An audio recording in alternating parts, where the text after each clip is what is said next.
जय श्री गणेश। नमस्कार, मैं आचार्य संजय द्विवेदी। मेरे समस्त प्रबुद्ध दर्शकों का मेरे चैनल पे हार्दिक स्वागत है। प्रिय दर्शकों, आज मैं धनु राशि का नवंबर माह का मासिक राशिफल लेकर आपके सम्मुख उपस्थित हूं। नवंबर माह धनु राशि के जातकों के लिए किस प्रकार का फल देने वाला है, इस माह में जो ग्रहों के परिवर्तन होंगे, जो ग्रहों की स्थितियां बनेंगी, वो कितनी लाभदायी होंगी, अथवा कहीं पर कोई समस्या या अवरोध है तो उसका क्या निराकरण, संपूर्ण विश्लेषण मैं पूर्ण तर्क के साथ करने जा रहा हूं। प्रिय दर्शकों, इस राशिफल को आप अपने लग्न तथा राशि दोनों के अनुसार देख सकते हैं। धनु राशि के लिए यदि हम अवलोकन करें तो तृतीय भाव में राहु का गोचर चल रहा होगा। आपके चतुर्थ भाव में शनिदेव गोचर कर रहे हैं जो वक्री अवस्था में है। इसी प्रकार से आपके अष्टम भाव में गुरुदेव बृहस्पति का गोचर चल रहा है। नवम भाव में केतु तथा दसम भाव में शुक्राचार्य होंगे। एकादश भाव में सूर्यदेव का गोचर चल रहा तथा द्वादश भाव में बुध के साथ मंगल का युति प्रभाव चल रहा होगा। इस माह में पहला परिवर्तन शुक्राचार्य का है, जब शुक्राचार्य 2 नवंबर को राशि परिवर्तन करेंगे। अपनी नीच राशि से निकलकर स्वराशि तुला राशि में प्रवेश करेंगे, जहां पर ये महाबलवान हो जाएंगे। 16 नवंबर को सूर्यदेव का राशि परिवर्तन एकादश भाव से द्वादश भाव में हो जाएगा, जहां पर ये मित्र की राशि में प्रवेश करेंगे तथा मित्र के साथ ही इनका गोचर भी होगा। 23 नवंबर को बुध जो द्वादश भाव में गोचर कर रहे हैं, ये वक्री अवस्था में आ चुके होंगे तथा ये राशि परिवर्तन करके एकादश भाव में आएंगे, जहां पर एकादश भाव लाभ भाव के स्वामी शुक्राचार्य के साथ इनका महायोग बनेगा। 28 नवंबर को शुक्राचार्य का पुनः परिवर्तन होगा, जब ये राशि परिवर्तन करके द्वादश भाव में जाएंगे, जहां पर शुक्र, सूर्य और मंगल का त्रिग्रही संयोजन बनने वाला है।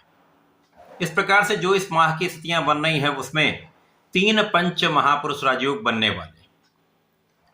प्रिय दर्शकों, गुरुदेव का जो पंच महापुरुष राजयोग बना हुआ है वो धनु राशि के अष्टम भाव में है। इसी प्रकार से मंगल का जो राजयोग बना हुआ वो द्वादश भाव में है। प्रिय दर्शकों, इस माह में जो ग्रहों की स्थितियां बनी हुई हैं उसके कारण शनिदेव का प्रभाव आपके लिए अत्यंत श्रेष्ठ रहने वाला है। शनिदेव यहाँ पर धन और पराक्रम के स्वामी होकर केंद्र के भाव चतुर्थ भाव में गोचर कर रहे होंगे, जिसके कारण ये भाव अत्यंत प्रबल होगा, जिसके कारण चतुर्थ भाव की संपूर्ण लाभ आपको प्राप्त होने वाले। शनिदेव यहां पर बलवान होकर आपके कार्य क्षेत्र को निरंतरता देंगे, कार्य क्षेत्र में आ रही समस्याओं का निदान करेंगे तथा आपको कर्मठ बनाएंगे। शनिदेव का प्रभाव आपको आपके कार्य क्षेत्र में उन्नति कराने वाला है, सफलता देने वाला है।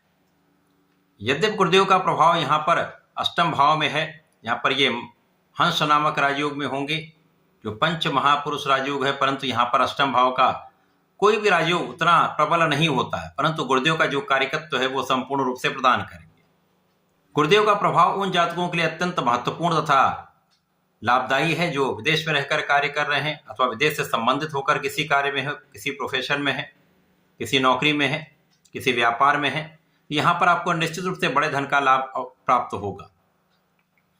इस माह में परिवार का आपको पूर्ण सहयोग मिलेगा, पारिवारिक भाव में वृद्धि हो रही है तथा धन की निरंतरता प्राप्त होगी। यद्यपि यहाँ पर कुछ धन का व्यय होगा। अब ये धन का व्यय आप अपने सुख सुविधाओं के लाभ के लिए कर सकते हैं। सुखों को जब आप बढ़ाएंगे तो उसमें कुछ धन व्यय हो सकता है। इसी प्रकार से यात्राओं में कुछ धन का व्यय हो सकता है। इस समय में आपके लिए संतान पक्ष के कारण कुछ धन व्यय कर सकते हैं, संतान की शिक्षा में कुछ धन व्यय कर सकते हैं, या संतान के कार्यों में कुछ आपका धन व्यय हो सकता है। तो अच्छे कार्यों के लिए आपका धन व्यय हो रहा है, तो किसी प्रकार की चिंता की आवश्यकता नहीं है।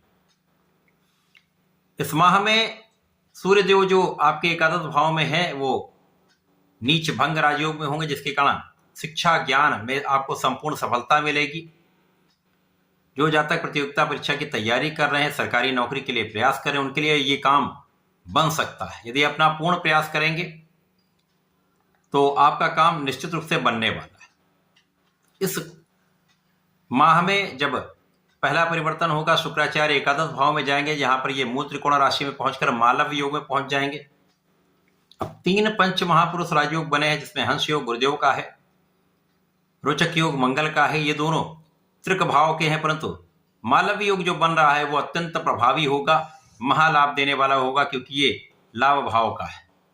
तो समय में सूर्य और शुक्र का संयोजन भी होगा, रवि शुक्र योग बनेगा, जिसके कारण धनु राशि के लिए नौकरी के मार्ग प्रशस्त होंगे। जिन जातकों के पास नौकरी नहीं है उनका काम बनेगा, या नौकरी में नए अवसर चाह रहे हैं तो आपको सफलता मिलेगी, अच्छे अवसरों की प्राप्ति हो रही है। यहाँ पर आप अपने ऋण को भी चुका पाएंगे, आप अपने रोगों से भी मुक्त रहेंगे। कदा कुछ छोटी मोटी समस्याएं हो सकती हैं। जिन लोगों के स्वास्थ्य की समस्या चल रही, जिन लोगों के रक्त से संबंधित कुछ समस्याएं हैं, ब्लड प्रेशर है या डायबिटीज है, उनको थोड़ा सा ध्यान देने की आवश्यकता होगी। बाकी बहुत बड़ी कोई समस्या का यहाँ पर योग नहीं है। शुक्राचार्य यहाँ पर लाभेश ही है, तो महालाभदायी योग बन गया। तो आपके कार्य क्षेत्र से, आपके व्यापारिक क्षेत्र से, आपके नौकरी के प्रभाव से, आपके प्रोफेशन से बड़े अवसरों की प्राप्ति होने लगती है। धन का लाभ बढ़ जाता है, नए अनुबंध प्राप्त हो जाते हैं, नए अवसर मिलने जाते हैं, तथा यहाँ पर लाभ के कई मार्ग बन जाते हैं।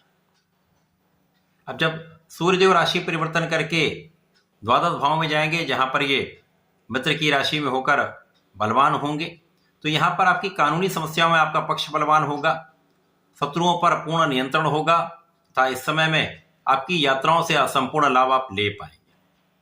यद्यपि यहाँ पर कुछ भाग्य का उतना साथ नहीं मिलेगा, क्योंकि भाग्य भाव पर राहु का भी प्रभाव है और भाग्येश 12वें भाव में चले जाएंगे, तो आपको प्रयास अधिक करना पड़ेगा। कोई भी काम बनाने के लिए, कोई भी कार्य की सिद्धि के लिए आपको पहले से अधिक प्रयास करना पड़ेगा।